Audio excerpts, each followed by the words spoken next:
bal aan eegno dhacdo kale oo dhacday xilligii rasuulka alle sallallahu calayhi wasallam waxaa jirtay qof dumar ahayd oo lagu magacaabi jiray qawlah bintu saclaba waxaa guursaday nin la odhan jiray aws ibnu thaamit labadooduna waxay ahaayeen asxaabi aws waxa uu la dhashay saxaabiga kale oo cubaadah ibnu thaamit allah ka raali noqday haddaba maxaa ku dhacay qofkaasi dumarka ahayd waxay noqotay qof da'ah oo aan waxba qabsan karin waxaa maalin maalmaha ka mid ah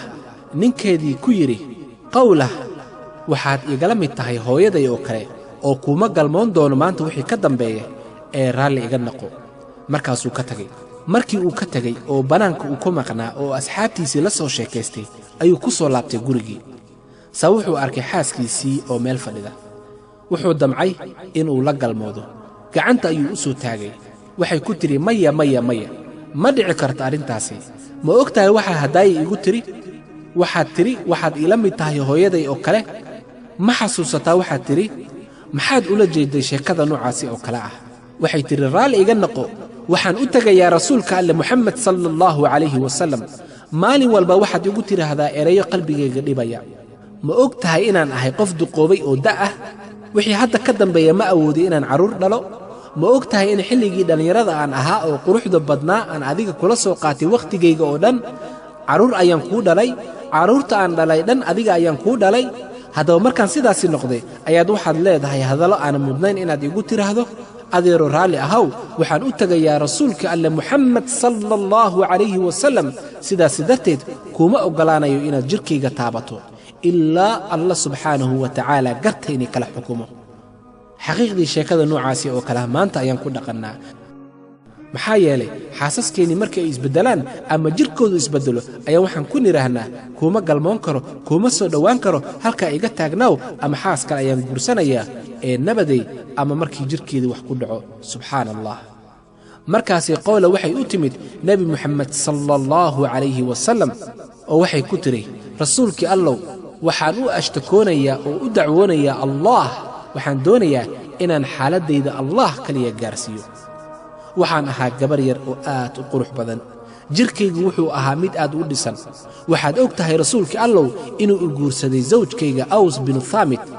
waxaadna og tahay inuu yahay ina adeerkay waxaan u dhalay carruur badan waxaad aragtaa sida aan u ekahay maanta waan duqoobay wuxuuna maalin walbaa igula hadlaa hadallo aan qurux badnayn oo gaf ii ah maantana siduu u joogay wuxuu ii keenay inuu igu yidhaahdo waxaad igala mid tahay hooyaday oo kale oo yaanan isku soo dhowaanin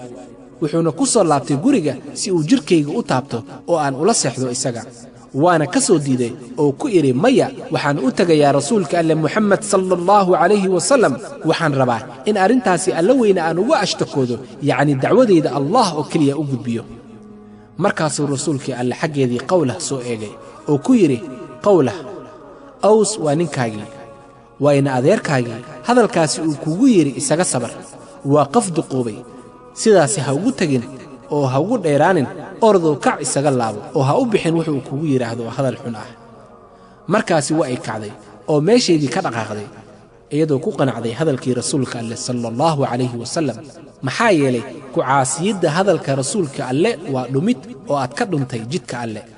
وما كان لمؤمن ولا مؤمنة إذا قضى الله ورسوله أمرا أن يكون لهم الخيرة من أمرهم ومن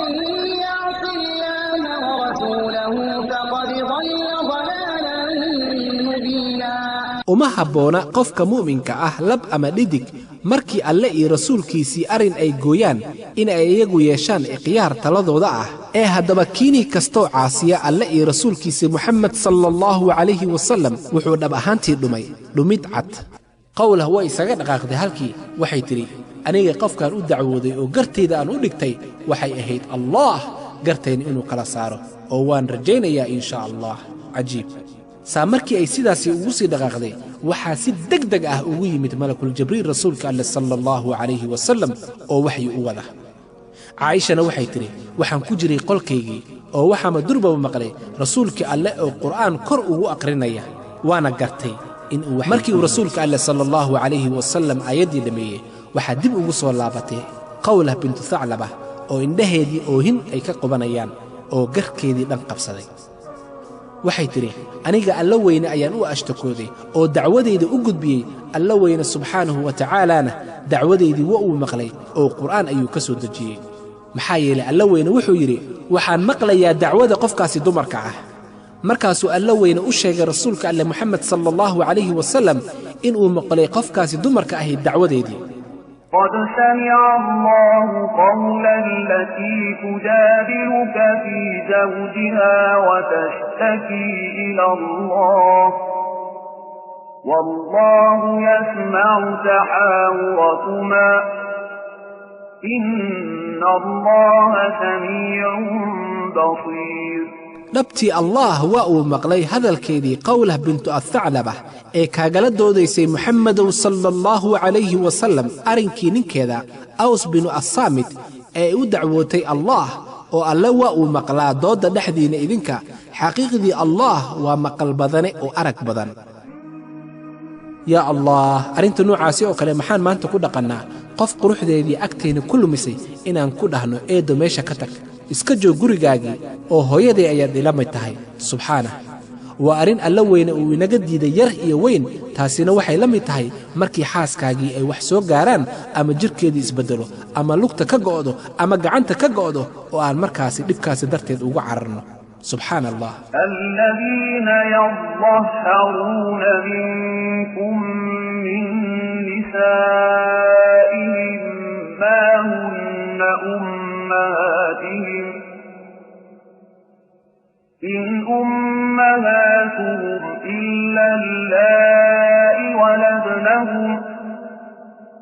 وإنهم ليقولون منكرا من القول وزورا وإن الله لعفو غفور kuwa idinka mid ah ee isaga yeela xaasaskooda xaaraanta habka addihaar ayagoo ku oranaya waxaad igala mid tahay sida dhabarka hooyaday ma noqon karaan hooyooyinkooda oo cidina ma noqon karto hooyooyinkood oo aan ka ahayn kuwa iyaga dhalay oo xaqiiqdii waxay ku dhawaaqeen hadal xun oo munkar ah iyo been ah oo xaqiiqdii allah waa cafis badane oo dembi dhaaf badan markii ay aayaddaasi dhammaatay wuxuu alla weyne amray aws binu thaamit in xaaskiisii uusan u galmoon karin ilaa uu ka magdhabo ama ka bixiyo wuxuu alla weyne ku xukumay isaga oo dhegayso wuxuu alla weyne ku xukumay والذين يظهرون من نسائهم ثم يعودون لما قالوا فتحرير رقبة من قبل أن يتماسا ذلكم توعظون به والله بما تعملون خبير oo kuwa isaga yeela xaaraan aafooyinkooda habka dihaar oo raba inay ka xoreeyaan nafahooda wixii ay ku dhawaaqeen ee eedsiinta ahayd arrinkaa iyo waxa laga rabo si ay afadiisa ugu xalaaloodo waa xorayn addoon inta aysan istaabanin isagay afadiisa taasina waa darsan iyo waano si aydan ugu laabanin waxaasi oo xun oo kale oo alleh waa uu ka warqabaa waxa aad fashaan rasuulkii alleh sala allahu calayhi wasallam wuxuu ku yidhi qowlah zawjkaagii waa inuu xoreeyaa addoon waxayna ku tidhi qowlah rasuulkii allow waxaad og tahay in ninkaygii uusan haysan wax addoon ah ama wax hanti ah sidee ayuu u bixiyaa markaasuu alla weyne xukun kale ku soo dejiyey rasuulkiisii moxamed sala allahu calayhi wasalam فمن لم يجد فصيام شهرين متتابعين من قبل أن يتماسا oo kii isaga aanan helin lacag uu ku bixiyo xorayn addoon waa in uu soomaa 2 bilood oo xiriir ah ka hor inta aysan istaabanin yacnii isku tegin isaga iyo afadiisa qowlah aad bay u yaabtay oo waxay tidhi rasuulkii allow waxaad og tahay inuu yahay qof da' ah ma soomi karo ninkaygii 2 bilood oo isxigta xitaa maalin ma soomi karo markaasuu xukunka ka khafiifiyey alla weyne subxaanahu wa tacaala wuxuu ku yidhi فمن لم يستطع فإطعام 60 مسكينا ذلك لتؤمنوا بالله ورسوله وتلك حدود الله والكافرين عذاب